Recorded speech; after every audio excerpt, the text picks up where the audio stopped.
दोस्तों, मैं हूं सनम सिंह रावणा राजपूत। मेरे चैनल का नाम है प्रेमी रावणा राजपूत। आज का वीडियो लेके आए हैं, रूस इतना ताकतवर कैसे, वजह जानकर अमेरिका भी हैरान।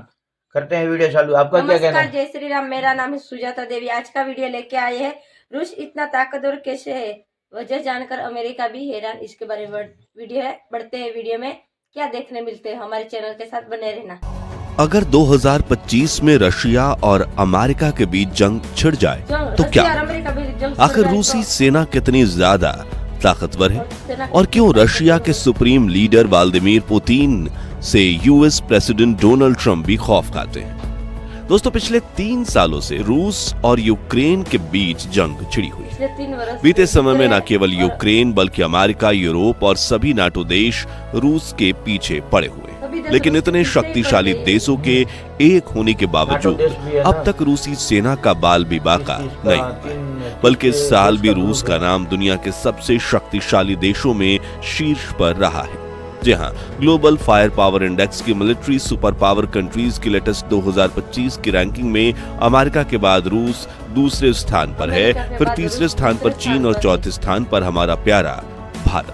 लेकिन सोचने वाली बात यह है कि रूस का सैन्य बल आखिर कितना शक्तिशाली है कि 3 सालों की घातक जंग के बावजूद उनकी ताकत में जरा सी भी कमी नहीं आई है, जबकि यूक्रेन पूरी तरह से तबाह हो चुका है।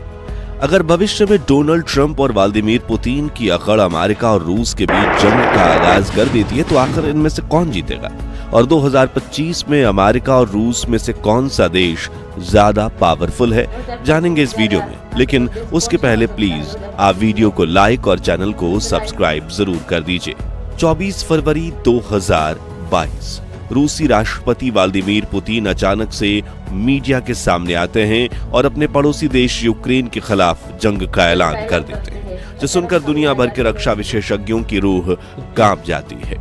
वो कहते हैं कि ये पुतिन के राजनीतिक करियर की सबसे बड़ी बोल है, क्योंकि यूक्रेन के पीछे अमेरिका, यूरोप और नाटो की तिकड़ी खड़ी है, जिसमें कुल 32 देश हैं। अमेरिका ने यूक्रेन की मदद की भी और दुनिया भर के देशों ने रूस पर सैकड़ों सैंक्शंस लगाए, इस उम्मीद से कि उसकी इकोनॉमी की कमर टूट जाएगी और वो सरेंडर कर देगा। लेकिन आज उस जंग को शुरू हुए पूरे 3 साल बीत गए हैं, लेकिन रूस चट्टान की तरह खड़ा है, जबकि यूक्रेन पूरी तरह से तबाह हो चुका है। लेकिन किसी भी देश की सेना तो जंग के मैदान में युद्ध लड़ती है, वैश्विक स्तर पर वो देश कितने समय तक टिक पाता है वो सीधा डिपेंड करता है उस देश को चलाने वाली सरकार और उनके लीडर पर। जैसे सन 1971 में भारत की पूर्व प्रधानमंत्री इंदिरा गांधी ने महज कुछ ही दिनों में पाकिस्तान को घुटने पर लाकर बांग्लादेश को आजादी दिलवाई।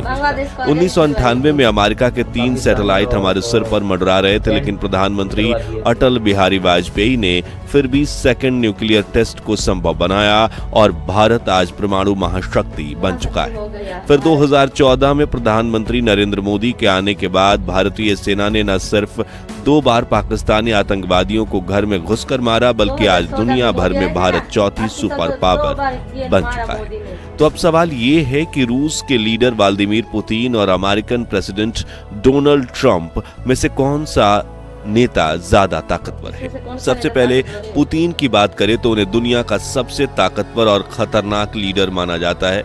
अब वैसे तो कागजों पर पुतिन की संपत्ति $70 बिलियन बताई जाती है, जिनके पास कुछ विशेषज्ञों का मानना है कि पुतिन सीक्रेटली दुनिया के सबसे अमीर व्यक्ति हैं, जिनके पास $400 बिलियन से भी अधिक संपत्ति है। पुतिन के पास अपने प्राइवेट 43 एयरप्लेन्स, 7,000 प्लस कार्स और 10,000 करोड़ का लग्जूरियस मेंशन भी है, जहां हर चीज सोने की है, यहां तक कि टॉयलेट में भी गोल्ड लगा हुआ है। कहा जाता है कि जरूरत पड़ने पर पुतिन अपनी पूरी संपत्ति युद्ध में लगा सकते हैं, मगर कभी अपनी नाक नहीं झुकने देंगे। इसीलिए डोनाल्ड ट्रंप समेत पूरी दुनिया के लीडर्स व्लादिमीर पुतिन से खौफ खाते हैं। वहीं दूसरी तरफ अमेरिकन प्रेसिडेंट डोनाल्ड ट्रंप भी एक अमीर बिजनेसमैन होने के साथ काफी अकड़ वाले हैं। उन्होंने दूसरी बार अमेरिकन गवर्नमेंट में वापसी करते ही हल्ला मचा दिया है। सबसे पहले तो उन्होंने कनाडा और ग्रीनलैंड को अमेरिका में शामिल करने का ऐलान कर दिया, फिर मैक्सिको की खाड़ी को अमेरिका की खाड़ी नाम दे दिया। साथ ही मैक्सिको के ड्रग कार्टेल की भी मिलिट्री अटैक करने का ऐलान दिया। साथ ही 70 एग्जीक्यूटिव ऑर्डर्स पास करके उन्होंने अमेरिकन गवर्नमेंट के काम करने का तरीका बदल दिया। और इन्होंने इतना सब किया बस 2 दिनों में, वो भी बिना किसी की सलाह लिए। ऐसे में यह कहना गलत नहीं होगा कि प्रेसिडेंट डोनाल्ड ट्रंप अपनी मर्जी के मालिक हैं और दोनों देशों के लीडर्स में कांटे की टक्कर है। लेकिन गौर करने वाली बात यह है कि जहां ट्रंप को पूरी दुनिया के बारे में सोचना पड़ेगा, वहीं पुतिन तो मैदान में छोड़े खुले सांड की तरह हैं, जो बिना सोचे समझे जो मन में आए वो करने के लिए जाने जाते हैं। अगर बात करें जनसंख्या और जीडीपी की, तो जहां रूस की जनसंख्या 14 करोड़ है और जीडीपी $2 ट्रिलियन है, वहीं अमेरिका की पॉपुलेशन 34 करोड़ है और जीडीपी रशिया के 13 गुना ज्यादा, करीब $27 ट्रिलियन है। यानी इस मामले में अमेरिका काफी आगे है और इसी तरह ज्यादा पावरफुल इकोनॉमी होने की वजह से अमेरिका अपने डिफेंस बजट में भी जमकर पैसा खर्चता है। जी हां, अमेरिका का सालाना डिफेंस बजट करीब $895 ट्रिलियन का है, जबकि रूस ने 2025 में अपना अब तक का सबसे ज्यादा यानी करीब $145 बिलियन का डिफेंस बजट तय किया है। मगर यहाँ भी एक दिलचस्प बात यह है कि अमेरिका का डिफेंस बजट ज्यादा है तो उसके हथियार भी महंगे हैं, जबकि उतने ही ताकतवर वेपन्स और मिलिट्री व्हीकल्स रशिया अमेरिका से आधे से भी कम लागत में बना लेता है। वहीं सोवियत यूनियन के समय से रूस का हथियारों के साथ लगाव दुनिया में नहीं छुप पाया है। रूस तब भी सीक्रेट मिलिट्री प्रोजेक्ट्स पर काम कर रहा था और आज भी। इसलिए पुतिन असल में डिफेंस पर कितना खर्च करते हैं वो आज भी बड़ा रहस्य है। इसके अलावा कई एक्सपर्ट्स बताते हैं कि रशिया के पास सोवियत यूनियन के समय के हथियारों का बड़ा जखीरा है, जो मौजूदा टेक्नोलॉजी के मुताबिक एडवांस इक्विपमेंट तो नहीं है, लेकिन काफी रिलायबल है। रूस को यूक्रेन वॉर में भी इनका इस्तेमाल करते हुए देखा गया। वहीं ग्लोबल फायर पावर इंडेक्स की रैंकिंग में भी रशिया और अमेरिका के बीच कुछ ज्यादा फासला नहीं है। यानी ये कहना गलत नहीं होगा कि पॉपुलेशन, जीडीपी और डिफेंस बजट के मामले में अमेरिका बेशक रूस से काफी आगे है, लेकिन मिलिट्री पावर के मामले में दोनों के बीच कांटे की टक्कर है। मगर दोनों देशों के पास कौन से इतने हथियार हैं और कितनी बड़ी सेना है, आइए जानते हैं। सबसे पहले रूस की बात करें तो रूसी सेना में 13 लाख एक्टिव मिलिट्री पर्सनल्स हैं। इसके अलावा रूस के पास 20 लाख रिजर्व्ड आर्मी पर्सनल्स भी हैं। रशियन आर्म्ड फोर्सेस 3 भागों में बटी है, ground force, navy force, air force. इसके अलावा 2 इंडिपेंडेंट आर्म्ड फोर्सेस भी हैं, स्ट्रेटेजिक रॉकेट फोर्सेस और एयरबर्न फोर्स। वहीं रूस ने 2013 में स्पेशल ऑपरेशन फोर्सेस भी स्टैब्लिश की थी, जो इतनी घातक है कि कोई काम करने का कॉन्ट्रैक्ट मिलने के बाद उसे पूरा करके ही दम लेती है। दूसरी तरफ यूनाइटेड स्टेट्स आर्म्ड फोर्स में 13 लाख एक्टिव मिलिट्री पर्सनल्स हैं और 8 लाख रिजर्व पर्सनल हैं। अमेरिका आर्मी भी लैंड फोर्सेस, नेवी और एयर फोर्स जैसे 3 भागों में बटी है, जिसमें अमेरिकन एयर फोर्स को दुनिया की सबसे घातक, शक्तिशाली और लड़ाकू वायुसेना कहा जाता है, जो दुश्मन को घर में घुसकर मारने की ताकत रखती है। ऐसे में सबसे पहले एयर फोर्स की बात की जाए तो अमेरिका के पास दुनिया का सबसे घातक 5वीं पीढ़ी का fighter jet Lockheed Martin F-35 lightning है, जो सुपरसोनिक स्पीड से दुश्मन की एयर बॉर्डर में घुस सकता है और इसकी एडवांस स्टेल्थ टेक्नोलॉजी की वजह से ये किसी रडार की भी पकड़ में नहीं आता।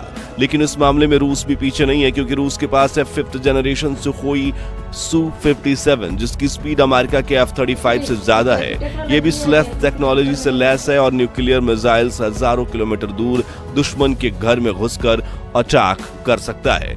यानी दोनों जेट्स के बीच अगर डॉग फाइट हुई तो ये पायलट के स्किल्स पर डिपेंड करेगा कौन जीतेगा, क्योंकि टेक्नोलॉजी के मामले में तो अमेरिका और रूस दोनों के ही फाइटर जेट अव्वल दर्जे के हैं। हालांकि रूस के फाइटर जेट्स को भारतीय सेना भी सालों से इस्तेमाल कर रही है और ऐसे में हम इन्हें ज्यादा विश्वासु मानेंगे और कीमत में भी अमेरिका के जेट से करीब आधी कीमत में मिल जाता है।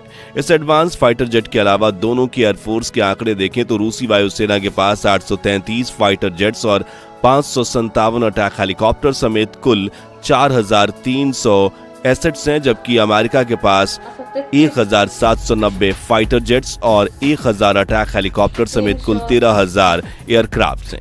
लैंड फोर्स के मामले में रशिया के पास 5800 टैंक्स, 1,31,000 मिलिट्री व्हीकल्स और 16,000 आर्टिलरी मौजूद हैं। वहीं अमेरिका के पास 4600 टैंक्स, 3,90,000 मिलिट्री व्हीकल्स और सिर्फ 2500 आर्टिलरी हैं, यानी कि टैंक्स और आर्टिलरी के मामले में रूस अमेरिका से काफी आगे है। नेवी फोर्स की तरफ ध्यान देते हैं तो रशिया के पास 1 एयरक्राफ्ट करियर, 10 डिस्ट्रॉयर, 83 कॉर्वेट्स और 63 सबमरीन समेत कुल 419 नेवल एसेट्स हैं, जबकि अमेरिका के पास 11 aircraft carrier, 9 helicopters career, 70 submarine, 81 destroyer समेत 400 नेवल एसेट्स हैं, यानी यहाँ मामला टाई जैसा ही है। आखिर में न्यूक्लियर पावर की बात करें तो देश न्यूक्लियर पावर में समृद्ध है और दोनों के पास इतने न्यूक्लियर हथियार हैं कि इतने में आधी दुनिया को तबाह किया जा सकता है, इसलिए इस मामले में कंपैरिजन इक्वल है। यहाँ गौर करने वाली बात यह है कि अमेरिका के अलाइज यानी मित्र राष्ट्र तो बहुत है, लेकिन किसी के भी साथ अमेरिका के उतने गहरे फॉरेन रिलेशंस नहीं है, क्योंकि अमेरिका की फितरत है कि वो सिर्फ अपना फायदा देखता है, जबकि रूस के पास भारत और चीन जैसे 2 बड़े मित्र राष्ट्र हैं जो दुनिया के टॉप 5 शक्तिशाली देशों की सूची में शुमार है। ये दोस्ती रूस के लिए जंग में काफी फायदेमंद साबित हो सकती है। तो दोस्तों, रूस और अमेरिका में सबसे ज्यादा शक्तिशाली कौन है और जरूरत पड़ने पर भारत को अपने सबसे पुराने दोस्त रशिया या फिर नए दोस्त अमेरिका में किसका साथ देना चाहिए? अपनी राय कमेंट्स में बताइए। उम्मीद है आपको ये वीडियो पसंद आई होगी। अगर वीडियो अच्छी लगी हो तो इसे लाइक और शेयर जरूर कीजिए और ऐसी इंफॉर्मेटिव वीडियोस के लिए हमारे चैनल को सब्सक्राइब करके पास वाली घंटी जरूर बजा दीजिए। जय हिंद, वंदे मातरम। हेलो दोस्तों, रूस की ताकत देख के दुनिया भी हैरान है। ठीक है, 3-4 साल हो गए, अब तक युद्ध कोई निर्णय नहीं आ रहा है। ठीक है ना, और तो भी अकेला बंदा लड़ रहा है। ठीक है ना, और यूक्रेन के साथ कितने देश ताकतवर है उसके साथ है। ठीक है, तो भी वो नहीं कुछ जीत हासिल कर पा रहा है। आपका क्या कहना है? पुतिन का ये फैसला अच्छा है या खराब है? ये कमेंट में जरूर बताएं। बता और इस सकते हैं। पृथ्वी में ताकतवर देश कौन सा है ये भी बताएं। ठीक है, आपको हमारा कैसा लगा है वीडियो, कमेंट बॉक्स में राय जरूर बता सकते हैं और सब्सक्राइब करते रहना और बेल घंटा जरूर दबाता रहना, क्योंकि हमारा हर वीडियो आप तक पहुंचता रहेगा। अगले वीडियो में मिलते हैं एक नए ब्लॉग के साथ। नमस्कार, जय हिंद।